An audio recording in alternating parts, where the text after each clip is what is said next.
नमस्कार दोस्तों, स्वागत है आपका अपने YouTube चैनल आनंद स्टडी पॉइंट अलीगंज में। दोस्तों, आज हम आपको फिजिक्स से कुछ इम्पोर्टेंट क्वेश्चन और कुछ डेरिवेशंस कराने वाले हैं।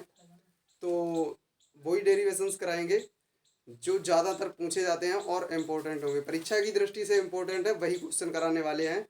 और ये जो है फिजिक्स जो है आपको वैसे तो बहुत से लोग हैं समझ नहीं पाते हैं, तो मेरी कोशिश यही रहेगी आपको कम शब्दों में नियम को अच्छे से समझाऊं और उससे संबंधित जितने भी क्वेश्चंस आते हैं उनको हल करना सिखाऊं।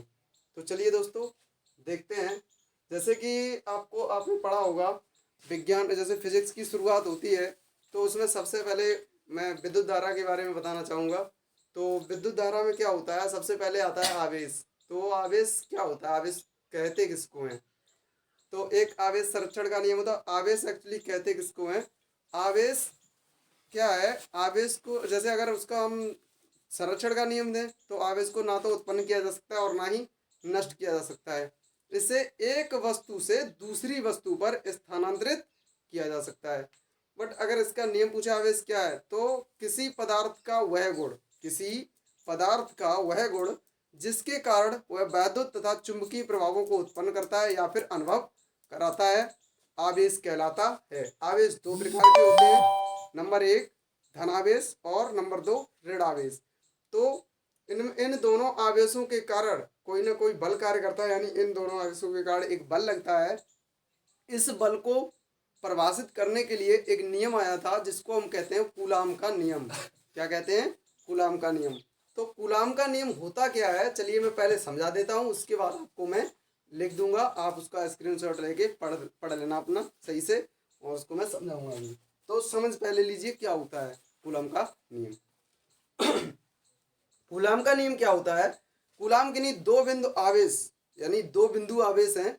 मान लीजिए कोई बिंदु ए है और एक बी है, जिन पर एक पर बिंदु आवेश, मतलब बिंदु ए पर Q1 आवेश उपस्थित है और बिंदु बी पर Q2 आवेश उपस्थित है। तो इन बिंदुओं के बीच की दूरी अगर r दे रखी हो, मतलब बीच की दूरी r हो, तो इन पर लगने वाला बल क्या होगा? तो बल F जो होता है दोनों आवेशों के गुणनफल के अनुक्रमानुपाती, यानी जो दोनों Q1 Q2 दे रखे उनका गुणनफल करो और उनके सीधे सीधे अनुक्रमानुपाती कर दो, ठीक है। और जो इनके बीच की दूरी होती है उस दूरी के वर्ग के व्युत्क्रमानुपाती होता है। मतलब जैसे कि मान लीजिए ये बिंदु ए है और ये बिंदु बी है। यहाँ पर आवेश Q1 उपस्थित है और यहाँ पर Q2 उपस्थित है, ठीक है। तो और इनके बीच की दूरी क्या है? r। तो इन पर लगने वाला बल अनुक्रमानुपाती होता है किनके? इन दोनों आवेशों के गुणनफल के, ठीक है। और दूसरा यही बल व्युत्क्रमानुपाती होता है इस बीच की दूरी के वर्ग के। व्युत्क्रमानुपाती मतलब 1/2 में, ठीक है जी। अब अगर इन दोनों, ये समीकरण 1 समीकरण 2, इन दोनों को मिला दिया जाए, समीकरण 1 व 2 को मिला दिया जाए तो F अनुक्रमानुपाती क्या हो जाएगा? ऊपर वाले ऊपर, नीचे वाले नीचे, यानी Q1 Q2 अपॉन क्या हो जाएगा? r²। जब इस अनुक्रमानुपाती चिन्ह को हटाएंगे, चलिए मैं इधर कर देता हूँ, शायद इधर नीचे का आएगा नहीं, इससे नीचे का, तो मैं इधर कर देता हूँ। तो F बराबर क्या करेंगे, यहाँ पर आता है 1/4πε0 into Q1 Q2 upon r², ठीक है। ये डेरिवेशन चल रहा है आपका कूलाम के नियम का, ठीक है। मैं एक बार फिर से बता दूंगा, पहले देख लीजिए। तो ये जो आया है ना, जहां 1/4πε0 एक नियतांक है, आनुपातिक समानुपातिक नियतांक है। इसका मान किसका? 1/4πε0 का इसका मान कितना होता है? 9 इंटू 10⁹ न्यूटन मीटर स्क्वायर प्रति कूलाम स्क्वायर। यानी 1/4πε0 का मान होता है 9 × 10⁹ न्यूटन मीटर स्क्वायर प्रति कूलाम स्क्वायर, ठीक है। तो अब इसी से संबंध, जैसे कुछ लोग कह रहे होंगे इसकी परिभाषा नहीं, तो मैं एक बार फिर से परिभाषा बता देता हूं कि किन्हीं दो कूलाम के नियम के अनुसार परिभाषा क्या होती है कूलाम के नियम की, कि किन्हीं दो बिंदु आवेशों के कारण लगने वाला बल दोनों आवेशों के गुणनफल के अनुक्रमानुपाती तथा उनके बीच की दूरी के वर्ग के व्युत्क्रमानुपाती होता है। अर्थात यदि बिंदु ए पर Q1 आवेश तथा बिंदु बी पर Q2 आवेश उपस्थित हो और इनके बीच की दूरी r हो तो कूलाम के नियम से F अनुक्रमानुपाती Q1 Q2 upon r square और F बराबर 1/4 pi epsilon 0 into Q1 Q2 upon r square. ठीक है, ये आपका फार्मूला हो गया कूलाम के नियम से बल ज्ञात करने का। ठीक है, तो यहाँ 1/4 पाई एप्सिलॉन 0 एक नियतांक है जिसका मान होता है 9 × 10⁹ न्यूटन मीटर स्क्वायर प्रति कूलाम स्क्वायर। चलिए दोस्तों, इसको हम रफ करते हैं और देखते हैं आगे। चलिए, इस फार्मूले से हम आपको एक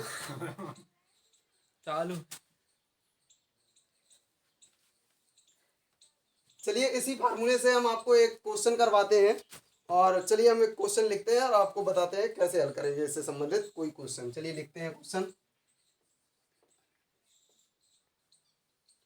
तो क्वेश्चन है आपका 2 माइक्रोकूलाम व 3 माइक्रोकूलाम के दो आवेश परस्पर 6 सेंटीमीटर की दूरी पर रखे हैं, तो इन पर लगने वाले बल की गणना कीजिए। यानी हमने लिखा है बल की गणना कीजिए, कोई दिक्कत नहीं। तो इन पर जो बल लगेगा एक दूसरे के कारण, उस बल की गणना करनी है। तो देखिए, आपको दो आवेश दे रखे हैं, एक तो 2 माइक्रोकूलाम और एक 3 माइक्रोकूलाम।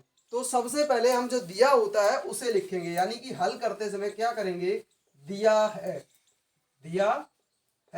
तो क्या दिया है, दिया हुआ है। जो पहले दिया है वो Q1 बराबर, जो पहले आवेश दिया है उसे Q1 बराबर और दूसरा दिया है उसे Q2 बराबर। तो पहले क्या दिया गया है, तो वो 2 माइक्रोकूलाम दिया गया है। कितना, एक मिनट, इसको यहाँ से हटा के थोड़ा नीचे लिखेंगे, इससे आपको प्रॉब्लम नहीं है, इसको चेंज भी तो करना पड़ेगा। ठीक है, तो 2 माइक्रोकूलाम, लेकिन माइक्रो शब्द, नैनो शब्द, पिको शब्द या फिर मिली ये आ जाएं तो इनको हटाना पड़ता है, इन्हें नहीं लगाना है, क्योंकि एसआई पद्धति के हिसाब से हम चलेंगे, सिस्टम ऑफ इंटरनेशनल, एसआई का मतलब।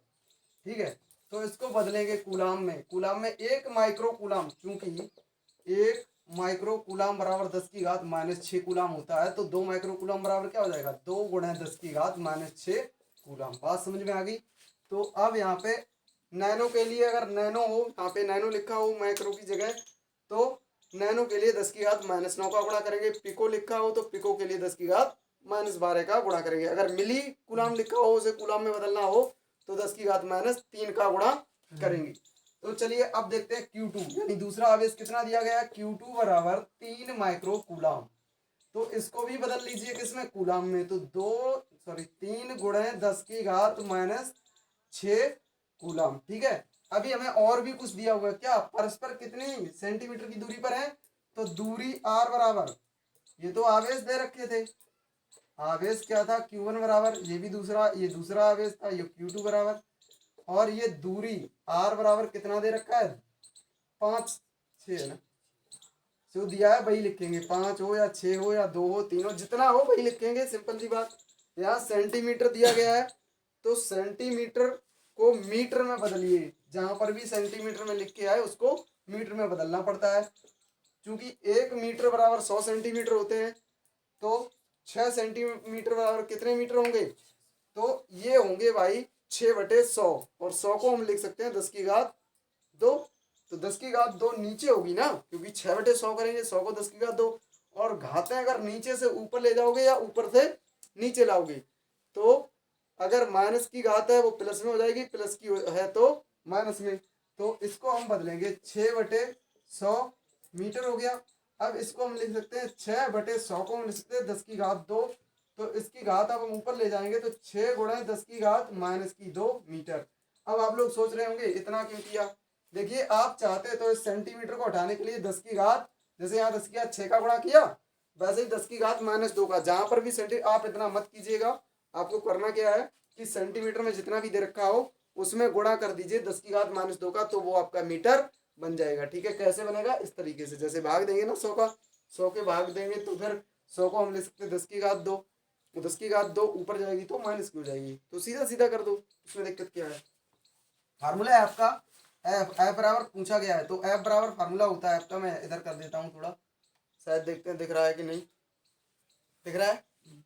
अगर यहाँ तक दिख रहा है तो मैं यहीं पे लगा देता हूँ, एफ बराबर 1/4 pi epsilon 0 into Q1 Q2 upon R square. ठीक है, तो यहाँ पे मान लगाइए, तो मैंने पहले ही बताया हुआ है कि 1/4 पाई एप्सिलॉन 0 का मान कितना होता है 9 गुणा 10 की घात 9, तो ये सीधा इस पूरे का मान होता है 9 गुणे 10 की घात 9 गुणे Q1 का मान कितना दिया गया 2 गुणे 10 की घात -6 गुणे 2 3 है ना, तो 3 गुणे 10 की घात -6 बटे बटे में आर का मान कितना दिया गया है 6 गुणे 10 की घात -2। अब इनका स्क्वायर है भाई, आर का स्क्वायर है तो इसका भी स्क्वायर कीजिए।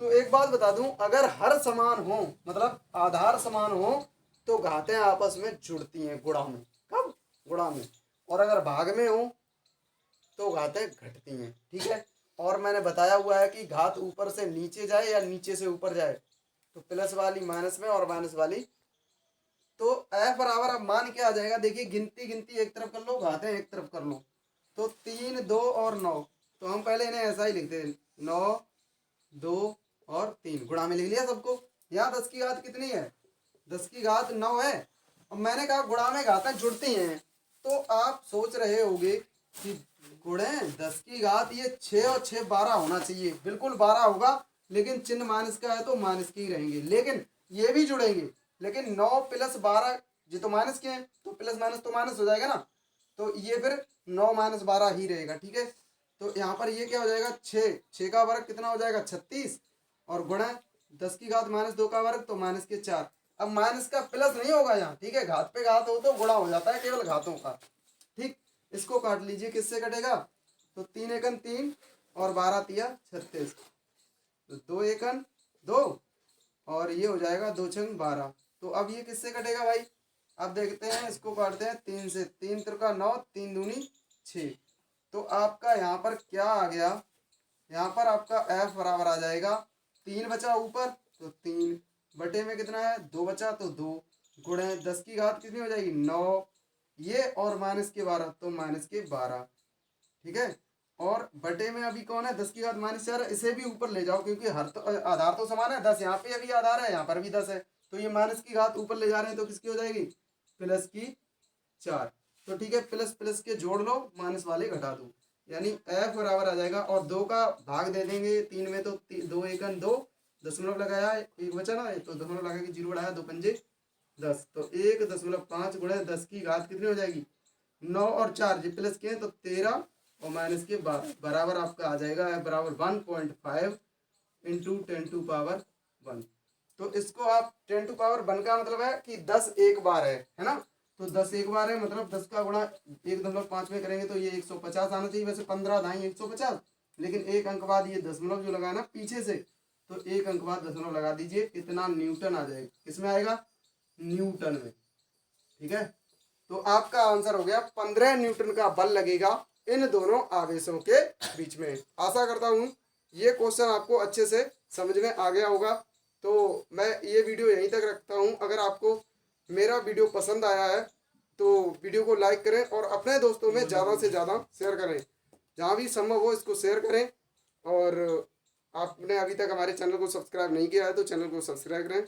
चलिए मिलते हैं अगले वीडियो में, तब तक के लिए bye, thank you so much.